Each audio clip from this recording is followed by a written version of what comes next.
民进党总统候选人赖清德上午回来到台南，在大批支持者的欢迎下，甲6位党籍的立委进场，为候选人来加油打气，并且一一为每位立委候选人来披上彩带，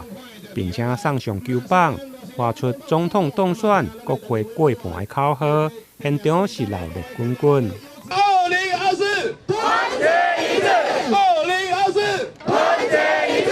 总统当选，国会过半，总统当选，国会过半。率领6席立法委员一起登记，就是要恳请台南的父老乡亲，总统、副总统支持赖清德、萧美琴，立委支持6席民进党优质的立委候选人，能够打一支全垒打，让他们顺利高票当选连任，不分区也能够支持民主进步党，我们大家共同努力，推动台湾稳健的向前迈进。伫即摆这个时阵，离选举剩50天啊，尔吼，会使讲非常的激烈，要拜托大家用心努力，我想会当互市民感动。伫最后这剩50天，剩7个礼拜的时阵，大家会当努力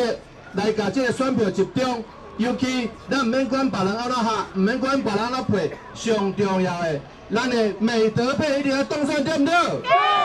以及咱立委全力打，进党票，民进党爱过半，而且拜托大家。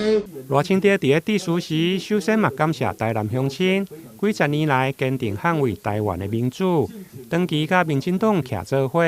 伊带领6位立委联合登记，恳请民主运动圣地台南乡亲会用再次挺身而出，